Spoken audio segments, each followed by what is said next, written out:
Muy buenas tardes. Reciban un especial saludo en nombre de la doctora Diana Alexandra Remolina Botía, presidenta del Consejo Superior de la Judicatura, de la doctora Gloria Estela López Jaramillo, vicepresidente, y de los demás magistrados que integran la corporación, y también de todo el equipo de colaboradores de la Escuela Judicial.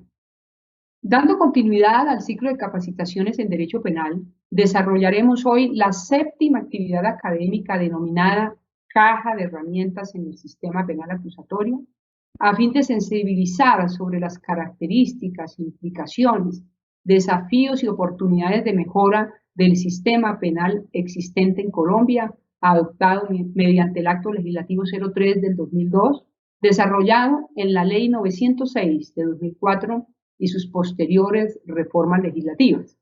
En esta oportunidad nos acompaña como formador el doctor Ricardo Martínez Quintero, juez de la Sala Penal del Tribunal Superior de Bogotá, catedrático universitario y presidente del Colegio de Abogados Casacionistas de Colombia, quien desde su experiencia judicial y académica en temas de derecho penal dará a conocer aquellas herramientas que permiten un mejor desarrollo del proceso penal, más ágil y respetuoso de los derechos de todas las partes intervinientes procesales.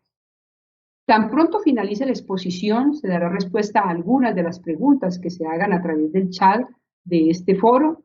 También las inquietudes que ustedes tengan sobre la conectividad, sobre la inscripción y sobre la evaluación de esta capacitación, estarán dispuestos nuestros servidores de la Escuela Judicial para resolver las inquietudes que ustedes tengan al respecto. Muchas gracias. Bienvenido, doctor Ricardo Martínez Quintero. Muy buenas tardes. Un saludo especial a la presidencia de nuestro Consejo Superior de la Judicatura, a la doctora Diana Alexandra Remolina Botía, como a la directora de nuestra Escuela Judicial, Rodrigo Lara Bonilla, la doctora Marí Lucero Novoa, quien, por supuesto, desde esta intención valiosa, no puede menos que decir este expositor lo agradado que se siente como quiera que la escuela lleva el nombre de uno de mis formadores en la Universidad Externado de Colombia. Igualmente extiendo el saludo a la comunidad en general, esa comunidad académica e integrada en medio de las dificultades, con firmeza y dignidad, deambula en procura de un mejor conocimiento y una alta intelectualidad para alcanzar cometidos ya no solo constitucionales, sino universales. Nos ha correspondido referirnos a un tema cuya especificidad admite toda una inspección y desenvoltura desde lo humano, a fe de que no tenemos la menor duda de cómo el Código de Procedimiento Penal actual, Ley 906 de 2000, lleva una sobrecarga filosófica que necesariamente hay que cotejar si en efecto ella es visible y evidente en el manejo de ese sistema que propulsa la acusación como el tópico central. De tal manera que este título tiene que vérselas con el desencadenamiento de esa filosofía inserta en el Código de Procedimiento Penal y si efectivamente ella deambula en los diferentes trámites establecidos en la materia, para finalmente entregar un ejercicio práctico y sobre todo que haga visible de cómo, sin duda alguna, de paso también se puede acreditar cómo la superación de la mera concepción procedimentalista debe de una vez por todas ser superada por el procesalismo, ese que lleva íncita la filosofía. De esta manera, en primer lugar, haremos alusión a esa filosofía que está dentro del proceso penal para enseguida desligar las que en nuestra opinión son los elementos de una caja de herramientas que hace entendible, comprensible y aplicable ese sistema penal acusatorio para en la parte final entregar unos 3 ejemplos del orden práctico para que resulte totalmente apodíctico este ejercicio académico y, por supuesto, con algunas conclusiones. Pues bien, la Constitución de 1991 tiene una dimensión indiscutible y es esa concepción antropocéntrica, la que rompió la vieja relación respecto de la cual el sujeto ocupaba un lugar subsidiario, ni siquiera complementario, a tiempo que ahora es el eje sobre el que se mueve todo un entorno, todo un concepto y, por supuesto, de ese sujeto una irradiación de protección y custodia que son sus derechos y sus garantías de talante constitucional. Porque dentro de la estructura constitucional encontramos que hay unos primeros artículos que refieren a los principios fundamentales y después los derechos fundamentales. Y esta es una fórmula que se incorpora en esta Ley 906 de 2004, porque a través de esta gráfica podemos deducir cómo esa episteme o teoría del conocimiento da clara muestra de que ese procedimiento penal arriba y configura en una teoría del conocimiento, en una búsqueda incansable por una verdad que, si bien no absoluta, por la falibilidad de los hombres, por lo menos el mayor acercamiento a ella, una propincuidad pero resultado de un trabajo hermenéutico, interpretativo, de inmediación y todos esos factores que ecuacionalmente miraremos después, pero que en últimas dejan clara esa idea de una búsqueda incansable por una verdad que se asocie con la protección de esos derechos y garantías. Por consiguiente, hay un par de factores a través de los cuales trasluce cómo la Constitución de 1991 es de tejido antropocéntrico. Un par de ejemplos en el derecho a esa libre determinación del sujeto. Y de otro lado, artículo 95, numeral primero, que es el que establece esos límites referidos a la persona en sociedad, en común unidad, pero frente a ello, ese garantismo que deriva de una afirmación, y no perdamos de vista esta palabra, la afirmación de un derecho fundamental que es la libertad. El consignado, el plasmado por el legislador en el artículo 295. Es decir, la libertad, que es la que nos permitirá como derecho fundamental ver el desarrollo de este antropocentrismo y garantismo, es presentado por el legislador como una afirmación, de donde se sigue que esa libertad no es negada, no puede ser negada bajo ningún punto de vista.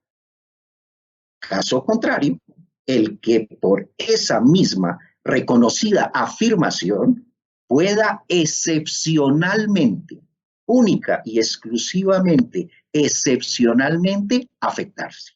Y es lo que justifica el por qué los teóricos hablan de una reserva constitucional y una reserva legal sobre la libertad. Por esa posición, una afirmación de donde también podemos decir desde ya, este planteamiento gráfico y expuesto es una premisa mayor de cara al entendimiento a esas otras premisas menores que dan un resultado. Y ese resultado es el que debe apremiarse en que bajo ningún punto de vista podría esa libertad ser arrojada o puesta al desgaire por su violación. Todo lo contrario, una protección, pero teniéndose en cuenta esas excepciones y esa última ratio que deriva de la naturaleza del derecho penal. Como lo diría el profesor Zaffaroni, en este caso se trata de, para descubrir la naturaleza y la esencia filosófica del procedimiento penal, desnudar su naturaleza y su esencia, es decir, llegar a la punta del ovillo, para que desde ahí pueda panorámicamente observarse la totalidad de las fenomenologías en las que tendrían que respetarse todos esos derechos y garantías fundamentales. Así las cosas. Nótese cómo, si es una excepción, esa excepción puede tornarse y hacerse vigente dentro del trámite, como también después del trámite, esto es producida la sentencia de carácter condenatorio. Pero hay algo exquisitamente exuberante y es para que no nos dejemos confundir con algunos planteamientos en punto a que el artículo 232 de la pasada Ley 600 de 2000 es el mismo contenido actualmente en el artículo 381 del Código de Procedimiento Penal. Eso no es acertado. Y no lo es, habida cuenta que hoy en día, para producirse una condena, han de arribarse a un par de estados de conocimiento los jueces cuya decisión derive una condena en perjuicio de un ciudadano. Valga decir, en el artículo 381 del Código de Procedimiento Penal se habla de un conocimiento de certeza que se adquiere a través de las pruebas que fueron debatidas en juicio. Mientras que el artículo 7º de este mismo código abre los ojos a la incorporación por primera vez en la legislación procesal penal colombiana de esta necesaria certeza para condenar, pero no por vía de conocimiento, sino por convencimiento. En tal virtud, apréciese cómo no sería un solo conocimiento, sino necesario también el convencimiento. Conocimiento, estado epistemológico del juez a través de su inmediación con las pruebas.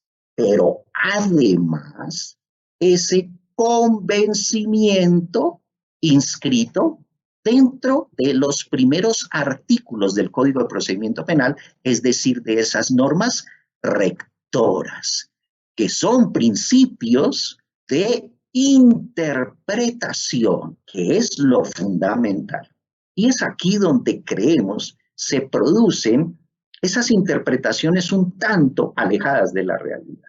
Y esa es la gran diferencia entre lo que era el anterior código referido para este asunto en el artículo 232, que hablaba era de la conducencia de la prueba, que permitía el grado de certeza sobre la responsabilidad del procesado y la existencia real del hecho considerado delito.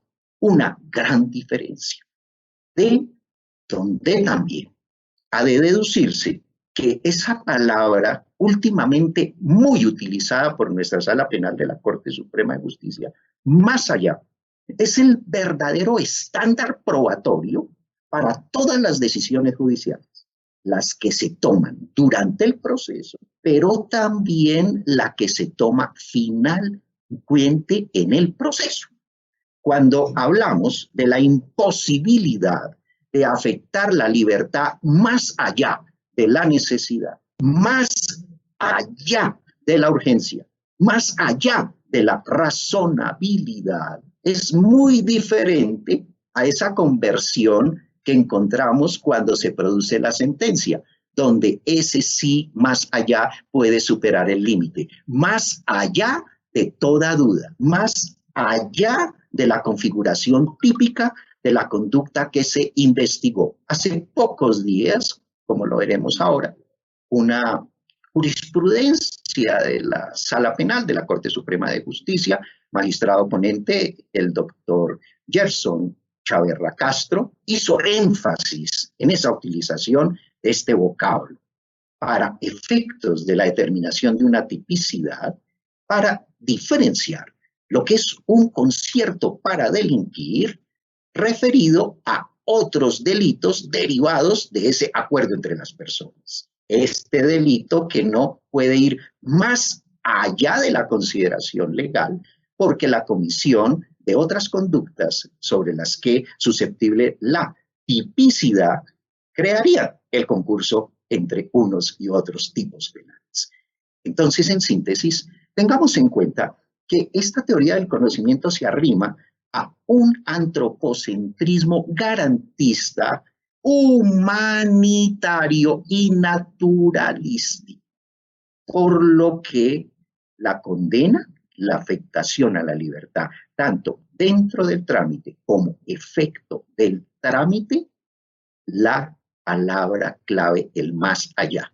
Dentro del trámite no puedo ir más allá, pero en tratándose ya de la sentencia, sí el ir más allá. Caso específico el nuestro, más allá de toda duda. Explicado lo anterior, miremos cómo ahora, en tratándose de la misma desenvoltura del tema, encontramos cómo, en nuestra opinión, es indispensable en la labor judicial conocer 5 tópicos que como capítulos nos señalan efectivamente cómo procede ese garantismo, ese respeto en tratándose de la asunción de medidas que pueden o no afectar esa libertad. Y el primero de esos capítulos es el que denominamos una mirada desde la óptica iusfilosófica actual.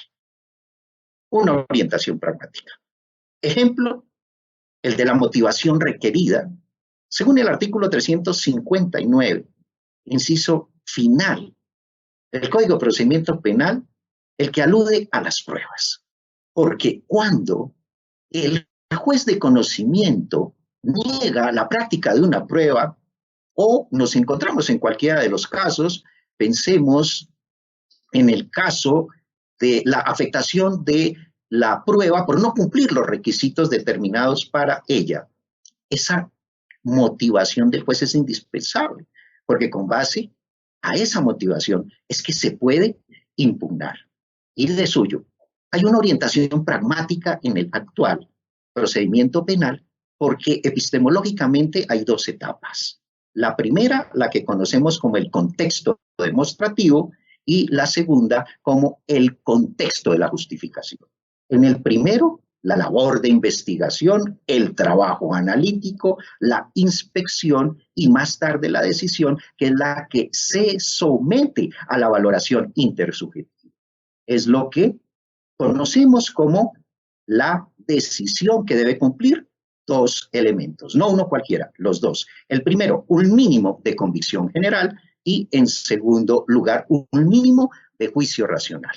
De donde resulta el carácter pluralista, como lo diría Piovani. El derecho procesal penal actual es la sumatoria de todas las filosofías del derecho, donde caben todas esas acepciones justamente porque hay defensa a la libertad del sujeto. Y, por puntera, la residualidad o unidad matricial temática es la que tiene que vérselas con la aceptación del mismo derecho penal, que no todo interesa fenomenológicamente al derecho, sino que hay asuntos que no le son naturalmente inherentes a un propósito, que de considerarse como suficiente se estaría alterando y se estaría malintencionadamente conculcando la naturaleza del derecho penal. Y uno de los mejores ejemplos es el principio de oportunidad, porque sabemos que con él se puede suspender, interrumpir o renunciar a la acción penal. Esos casos de los delitos culposos con vehículo automotor, donde piénsese el conductor viendo morir a su esposa, a sus hijos por un acto totalmente culposo, fuera de esa experiencia lamentable, el recibir una sanción penal. Ese es uno de los mejores ejemplos a través del cual demostramos ese carácter residual, unidad matricial temática del actual derecho penal y por ende procesal. Y por lo que se deriva ese enfoque multidisciplinario, tanto de la disciplina penal como de la disciplina procesal penal. Esto no solo referido a las pruebas técnicas, científicas, artísticas, sino a ese otro juego que deriva de la visión que se vierte sobre el derecho, sea esta interna o sea esta externa. Y uno de los elementos fundamentales es de la integración misma del derecho en una unidad inescindible. Piénsese en el principio de integración, piénsese en el bloque de constitucionalidad. Esa es una forma visual también del carácter multidisciplinario, porque esos derechos y esas garantías reconocidas internacionalmente, convencionalmente, constituyen una obligación en su defensa para los países que libremente han adherido a esa clase de convenios y asocios de carácter ya no internacional, sino universal. Presentado lo anterior, podemos ahora referirnos a otro de los capítulos y es el que tiene que ver con los temas del derecho procesal. Indiscutiblemente, y es un trabajo que ha venido elaborando de manera acertada y certera la Sala Penal, la Corte Suprema de Justicia, la ontología. De hecho, encontramos muchas sentencias, pero podemos destacar entre ellas la radicación 53440 del 2 de octubre de 2019 de Patricia Salazar Cuéllar, como también la muy reciente 54509 del 27 de mayo del doctor Gerson Chaverra Castro. Porque esos hechos, como fines institucionales de cualquier proceso penal, enunciación hecha por el profesor Tarufo, son la materia prima de ese proceso penal. Y es por lo que la Corte ha matizado en cómo esos hechos jurídicamente relevantes son los que marcan el sendero, los límites, los mojones que se tienen para ese campo de acción del debate, la discusión sobre las pruebas, la acusación misma, el desarrollo de la audiencia preparatoria, los preacuerdos, las estipulaciones. Y ahí que esos hechos deban ser conocidos y reconocidos. Aplicación plena de la ontología jurídica como el estudio de esa realidad, el estudio del ser. Y como no, la epistemología a la que estamos haciendo referencia en cuanto a que hay un doble contexto, el señalado anteriormente, la sociología jurídica.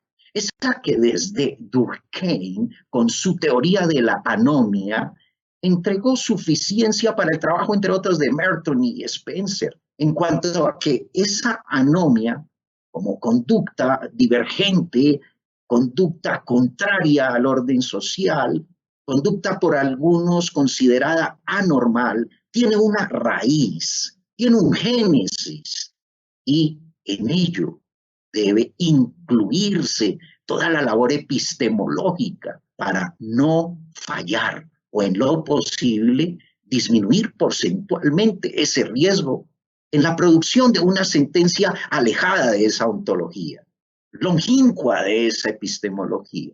Y finalmente la teoría general del derecho, en atención a que para nadie es secreto que la teoría general del derecho está integrada por las normas, los conceptos, los enunciados el sistema propuesto por las diferentes constituciones en los países. Y esa teoría general del derecho tendría siempre que arrimarse al entendimiento y también comprensión de lo que es la proyección o el proyecto fenomenológico a través del cual recibe el impacto, como lo vimos en el caso nuestro, de una filosofía garantista, naturalística, antropocéntrica.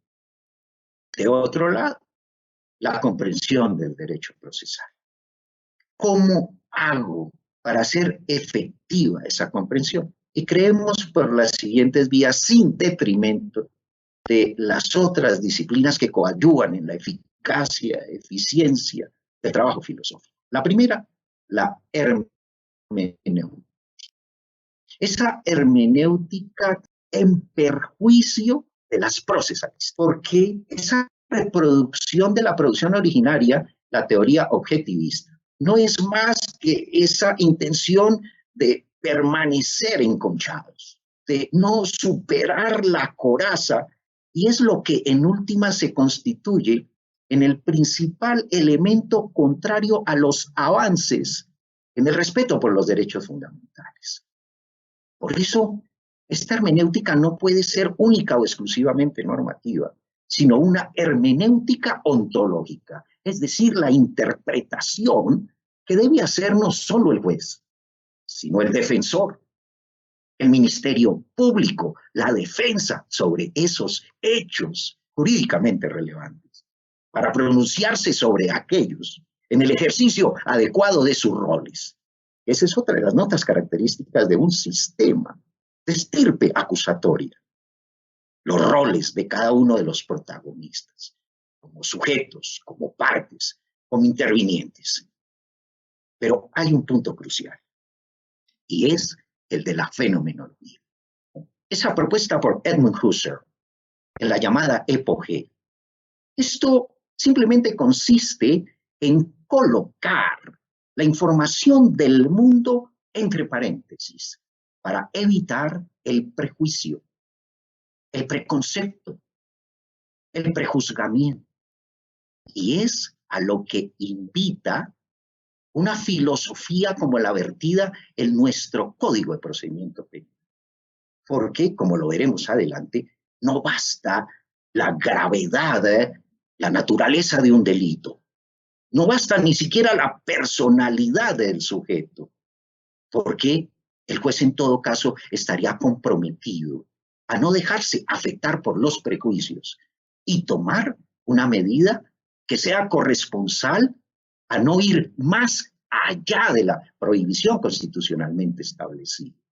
De tal manera que esta fenomenología, en nuestra opinión académica, es la que marca la pauta en el sistema penal acusatorio, la que, en uso del estudio de las consideraciones que debe hacer el juez, estar desprovisto de esos prejuicios que pueden desanimarlo a llegar a la meta y al compromiso, cual es el de la custodia por los derechos y las garantías fundamentales. Y de otro lado, la analítica, ese lenguaje que le es propio al sistema penal acusatorio. Porque sabemos de vieja data cómo, a través de las diferentes modificaciones al texto legal, Ley 409 del 71, Ley 50 del 87, Ley 1861 del 89, Decreto 2700 del 91, la tristemente recordada Ley 553 de 2000, la Ley 600 de 2000 y finalmente la Ley 906 de 2004, tienen su propia lexicología. Ya no hablamos de un auto de proceder, no hablamos del cuerpo del delito, no hablamos de los sobreseimientos, pero lo importante de esta analítica se funda en que hay un lenguaje que es coincidente con el respeto de derechos y garantías. Y como no, esa crítica la que dejamos ayuna en la invitación de cualquiera de sus muchos postores, por la sencilla razón que desde ese momento todos nos vamos a sentir críticos, críticos sobre la prueba, críticos sobre la versión, pero siempre y cuando sea una crítica razonable, una crítica lógica, una crítica coherente. Visto lo anterior, podemos continuar entonces ahora refiriéndonos a otros aspectos, ya los que tienen que ver con situaciones tales como la siguiente. Esa visión antropocéntrica del derecho, el garantismo mío, el garantismo tuyo, el garantismo nuestro, trabaja con el ser humano, ese biogenético, ese propio de la ingeniería de la especie, porque en cada uno de nosotros, comunidades sustanciales indivisibles, la posibilidad en la potencialización de 5 facultades mentales: la conciencia, la inteligencia, el pensamiento, la memoria y la percepción. Por suerte que el juicio no es una facultad mental, sino el resultado de la potencialización de esas 5 que sí son facultades mentales. Ese juicio que se espera se consigne motivacionalmente en una sentencia. Ese juicio del que se dice fue el producto del sujeto cuando, conocedor de la dañosidad de su conducta, procedió a pesar, insístese, de la norma existente que como pauta de conducta lo invitaba a revisar internamente la posibilidad. Pero ese ser humano que se mueve en términos de cultura, el mito, la religión, el lenguaje, la ciencia y el arte, que a esto queremos hacer una relación de todos sus factores, como quiera que cuando el juez decide en cualquiera de las audiencias, no puede desilvanarse, no puede apartarse de la posibilidad de un conocimiento acerca de ese sujeto. ¿Qué es lo que para ese sujeto significa la vida? ¿Qué es lo que para ese sujeto significa formar parte de una común unidad, de una gran sociedad, de una cofradía? En fin, ya veremos a partir de este momento con unos ejemplos cómo es aplicable esta caja de herramientas. Y esa caja de herramientas tendría que verse, ya lo hemos dicho, la mención de estas normas, que no podemos seguir adelante para revisar cómo entonces hay unas nuevas posibilidades, que son los ejemplos mismos. Ya hemos hecho enunciación de estas que son las leyes por las que ha transitado el procedimiento penal, para ahora entonces referirnos a los ejemplos que son propios para aclarar lo siguiente.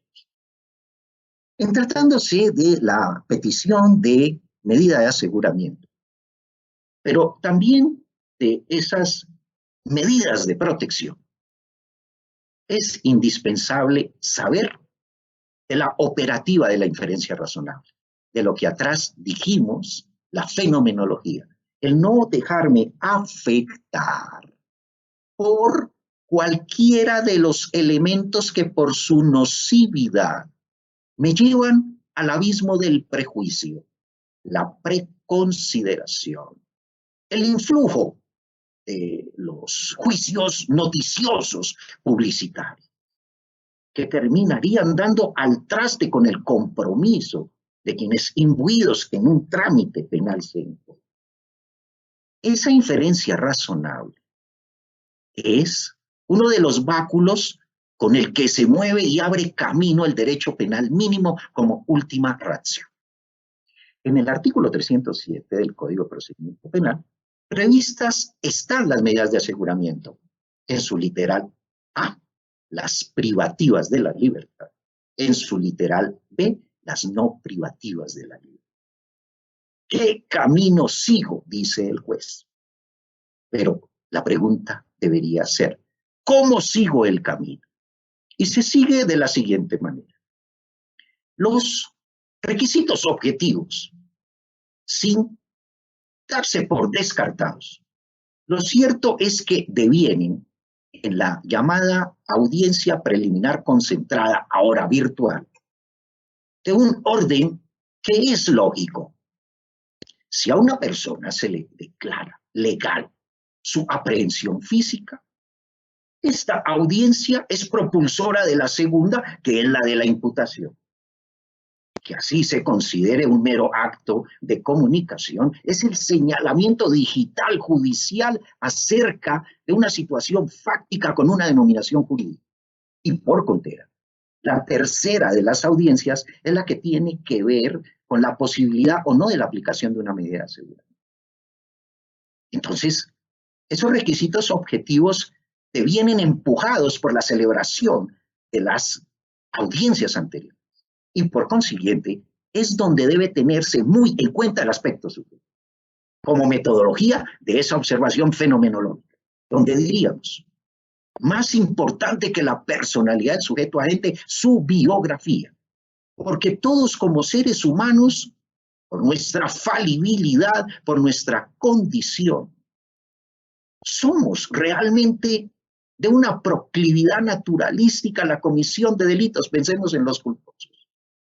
Y eso es lo que nos está diciendo y nos está dando a conocer la gran diferencia entre lo que es la personalidad del sujeto a lo que es su biografía, porque la biografía es la que sí deja ver a ese sujeto en su infancia, en su niñez, en su juventud. Pensemos criminológicamente si pertenece a cualquiera de esos grupos de asociación diferencial, esos de institucionalidad totalitaria, que muchos afirman están macartizados, los hogares rotos, las subculturas propiamente dichas, las bandas juveniles, los grupos de aquellos que se identifican de cara a la comisión permanente y transgresión de bienes jurídicamente tutelados. Esa información es la que ya nos está apartando del carácter netamente objetivo. Y sobre todo, porque hay unas prohibiciones específicas para la toma de esta decisión. No tener en cuenta únicamente la naturaleza, la gravedad del delito. No tener en cuenta la descripción temporal que se hace como estudio de tipicidad antelar, sino más bien, con el cumplimiento de unos fines constitucionales, determinar desde la sociología jurídica si efectivamente ese sujeto es un peligro para la sociedad o es un peligro para la comunidad, que son dos conceptos muy diferentes. La sociedad, macro, la común unidad, micro, porque todos nos debemos a comunidades y a una gran sociedad, a tiempo que el otro par de elementos son los que revisan consideraciones de protección procesal, garantizar la comparecencia del sujeto al trámite y, de otro lado, cuando éste podría contribuir con eficacia a la obstrucción de la investigación del trabajo judicial.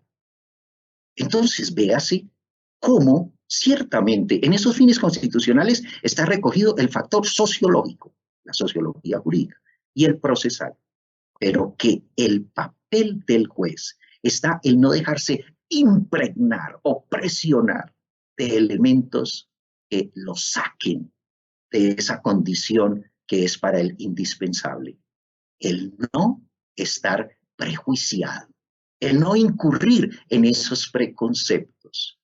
Y nótese cómo hemos llegado a la conclusión que para estos casos en la imposición de la medida de aseguramiento, y tal como lo dispone el parágrafo del artículo 307, ley 1760, solamente serán aplicadas las medidas de aseguramiento privativas de la libertad cuando sean insuficientes las no privativas de la libertad. Y es un trabajo probatorio que le corresponde al fiscal.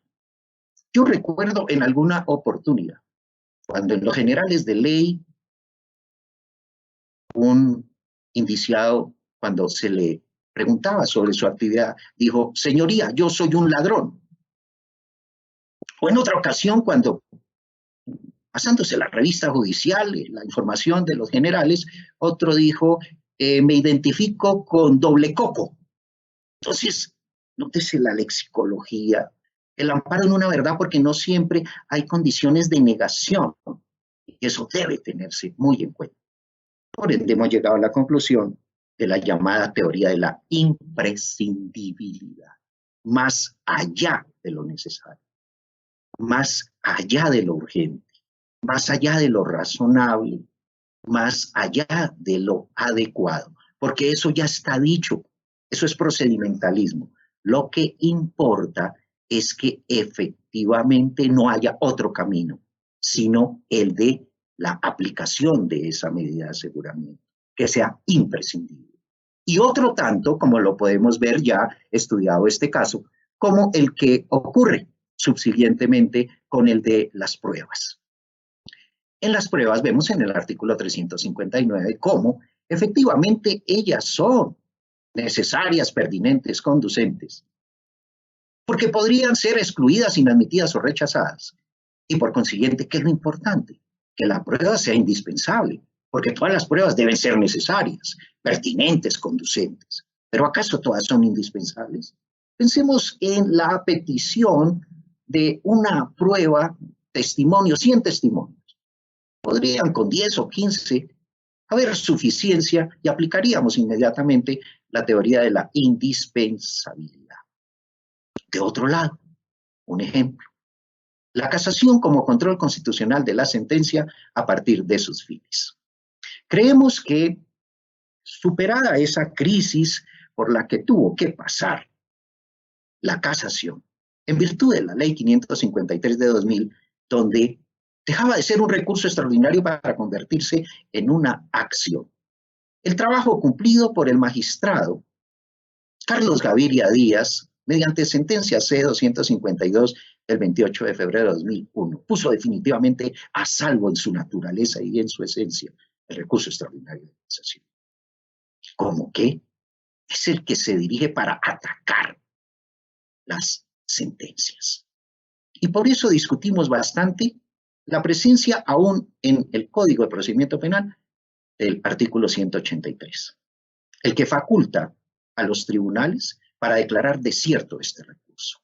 Nos parece que, guardando las diferencias, es otra forma como se está vulnerando el derecho a la impugnación, porque resulta paradójico y como no hay la cultura del reconocimiento por las faltas propias, por los errores, para remediarlos, así existe el principio consagrado en el Código de Procedimiento Penal de poner a salvo esos errores que reconoce el mismo funcionario.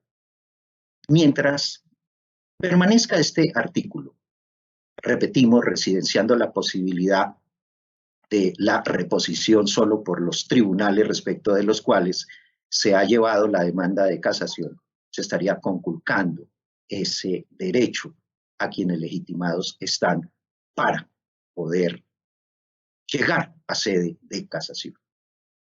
Las sentencias 56.777 y 58.99 de la misma fecha por el magistrado Luis Antonio Hernández dan una clara muestra de los avances significativos que se han tenido sobre la materia en relación a lo que se dijo inicialmente, el más allá de ese empezado a ser reconocido control constitucional, porque la casación no es solo un control legal, sino un control constitucional, y a través de la Ley 906 de 2004 tuvo el legislador que hacer esa claridad. No es un solo o mero control legal, como venía siendo la casación, sino un verdadero control constitucional. Y uno de sus mejores ejemplos en estas dos últimas sentencias de la Corte Suprema de Justicia, donde se rompe ese esquema de la mera legalidad y se deja atraer por el control de constitucionalidad. Como cuando en el primero de los referidos casos matizó de la siguiente manera para no ordenar el ser recluido en centro carcelario el señor René Jesús Holguín Moreno. Dijo la Corte, si bien el caso no se encuentra en el curso de las instancias de primero y segundo grado, sino en casación, con la misma teleología de agilidad y urgencia en la protección de la salud del sentenciado, que configura el ámbito de protección de la norma excepcional, asiste competencia a la Corte para conceder la prisión domiciliaria, según el artículo 13 del citado decreto legislativo, únicamente deben verificarse los requisitos objetivos establecidos en dicha normatividad, sin que sea necesario constatar el arraigo familiar del beneficiario ni la imposición de caución o dispositivo de seguridad electrónica. Más claridad no puede existir de cómo aquí hubo un verdadero control constitucional. Y ese control constitucional deviene de la filosofía garantista, de esa filosofía antropocentrista, de esa criminología humanitaria, pero también naturalística. Y casos como este son los que nos permiten revisar y con cierto optimismo poner mirada en el inmediato futuro para determinar que esa filosofía del procedimiento penal actual deviene de esos y no de otros factores, y qué importante que se vienen florecidos a través de la práctica del ejercicio judicial.